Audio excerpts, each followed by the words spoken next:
You know, I thought I was going to be lucky and see Charlie die again, but Lost teased me.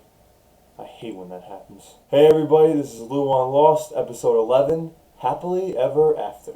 I honestly had no idea how to react to this episode at first, and I'm still trying to get over the fact that there's something new to the story again. So we start off with Desmond waking up in a bed when Zoe gives him a shot to wake him up, and he's all dazed and confused, he has no idea what's going on.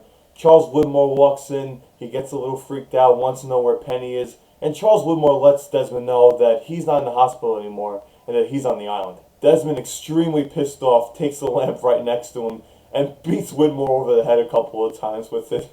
I'm sorry, I don't know what it is about an old person getting hit over the head repeatedly, but he took it like a champion. He got up, wiped his head off, and said, "The island is not done with you yet," and walked away. So Widmore tells Zoe to prepare the generator for Desmond because he wants to do it tonight and not tomorrow like he originally planned.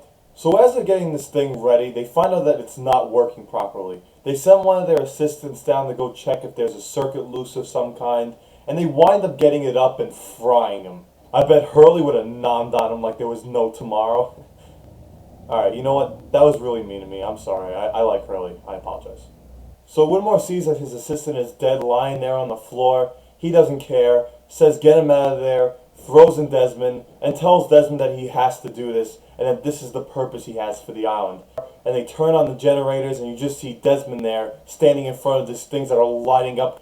And then all of a sudden we get flashed back into the 2004 timeline. So Desmond gets off his plane, he meets his driver George, and George takes him to his boss, Mr. Charles Widmore. So Charles Widmore greets Desmond as if that's his own son.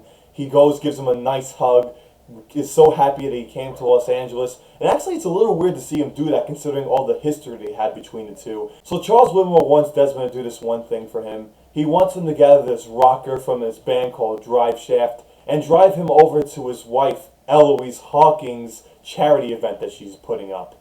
The whole thing is that he wants the rocker to perform with his son's classical music, who's also known as Daniel Widmore, which we find out later on. So Desmond goes, picks up this rocker named Charlie, I hate him so much, and Charlie proceeds to walk through traffic to this bar, and he says how he saw this girl while he was choking on the heroin that he snuck onto the plane, and this was the girl of his dreams. Desmond goes on to give Charlie an option, either one, sit here and continue drinking, or coming with him to this charity event for Eloise Hawking. Charlie gets into the car with Desmond, then Charlie winds up offering him two options as well, asking him if he can get out of the car or for Charlie to show him something of how he felt when he was on the plane. Charlie goes, holds onto the wheel, they drive off a bridge, crash into the water, and then a tremendous thing happens. So Desmond gets out of the car, goes up the top to get some air, goes back down to save Charlie, and as he's trying to open Charlie's door, Charlie goes and puts his hand to the glass from what we've seen before during season 3, when Charlie went, closed the door so he didn't drown, the station didn't drown, and he wrote on his hand, "Not Penny's boat." Now the same thing happened when he put his hand to the window. Desmond got like a flashback of some kind and actually got really freaked out.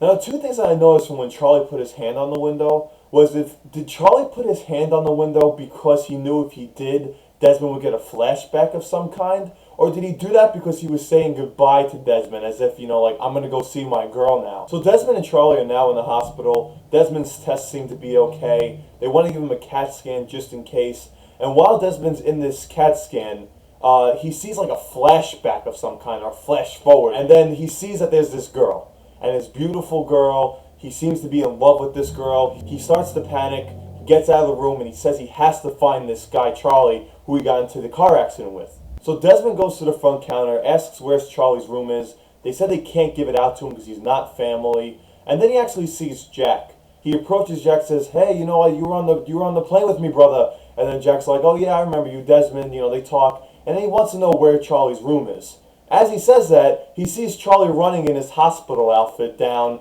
the stairs. He chases after him, and he wants to know what the heck is going on. Now, also at this point, I'm wondering why Charlie is the one to start all this during the 2004 timeline.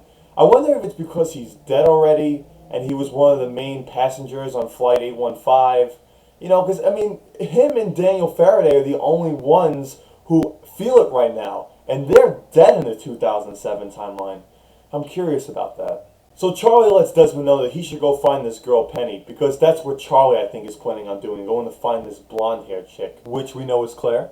He said he's not going to any party or anything like that after what's happened to him, and honestly, I don't blame Charlie for doing that. Charles Widmore then tells Desmond that he can go explain to Mrs. Widmore why the junkie is not going to be there performing with their son. Desmond says, fine, that's fine, we'll go, I'll drive over there and I'll go talk to her. So at Desmond's surprise, because of what George, his driver, told him in the car, Miss Eloise was very, very nice to him. You know, he's like, don't worry about it, it happens, another time, and Desmond goes on his way. As he leaves, he hears one of the waiters say Penny. He says, oh, can I see that guest list real quick? And Eloise comes rushing over and says, no, you cannot. Eloise goes on to tell Desmond that he's not ready to see the list yet. He has the approval of Charles Widmore, something that he's desired his whole life. And Desmond's actually really, really shocked. Like, how did you know that? How did you know that? It makes sense, too, considering how all the other lost thieves have the certain lifestyle like Desmond. We know that Jack has the approval of his son, a relationship, something he's never had in 2007. Same thing with Sawyer. Sawyer always wanted people depending on him. That's why he's a cop in 2007. It makes sense. We know that Eloise and Charles both know about the island. I mean, we knew the island already existed because Ben and his father said that they were on the island before, but we know that Charles and Eloise know something about the island that nobody else does, because nobody recalls the island. They probably know what happened to it and why it's sunken in the water right now. As Desmond's about to leave, Daniel Widmore knocks on his window, and he asks him if he believes love at first sight. Daniel goes on to explain to Desmond that he saw this redhead at this museum, and he fell in love with her instantly, as if he's loved her in another pastime. Later that night, Daniel says that he wrote in his book all this physics work, catastrophic work, crazy work that he's never even touched before because he's not a mathematician, he's a musician. He goes and he says, what if there was another life that we lived, and this was like my role in life? What if there's something more than just this? And it makes Desmond think a little bit. Daniel lets Desmond know that what if he doesn't have to wait to go see this girl of his dreams? What if this girl was his half-sister, Penny?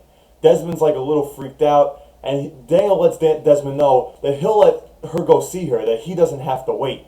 So Desmond goes, gets in his car, goes to the same place where Desmond used to train during the 2007 timeline for his trip around the world, and sees this girl running up and down stairs. So Desmond goes and approaches Penny. He can tell instantly that he's in love with her. She looks like she's attracted to him as well. And as he goes to shake her hand, he passes out. And he's back in the 2007 timeline. Charles Widmore goes, he's straddled like on top of Desmond, and he just went through the whole projection thing of the whole radiation hitting him. And he asks Desmond, how's he doing? Desmond goes on to say he's fine, and he knows why he's on the island, and he's ready to cooperate with Mr. Widmore. So Desmond's walking with Zoe and a few other people, and so he comes, snaps one of their neck, points a gun at Zoe, tells Zoe to run. I wish he would have killed her. And then tells Desmond that these people are dangerous, and he needs to come with him. Desmond, surprisingly, is like, okay, lead the way. And I really thought that Desmond would have been like, no, this is my purpose to be with them.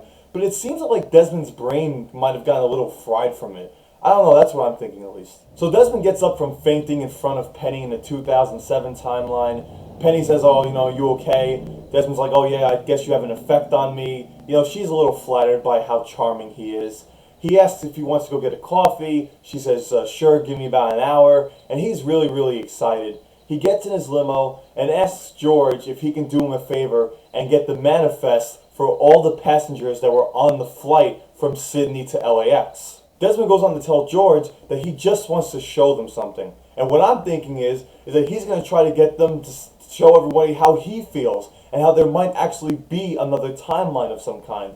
I guess Desmond's the solution for both timelines right now. What I'm thinking is that the first person he's going to go to is Jack.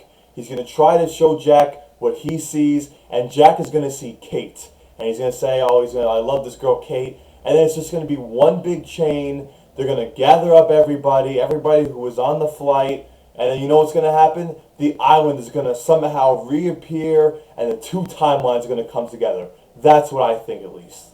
Next week's episode is called Everyone Loves Hugo. I cannot wait for this episode. Michael's already in the preview, as we know. I wonder what he's going to be telling Hurley. Anyways, thank you guys for watching. Rate, subscribe, and comment, and I will see you guys next week.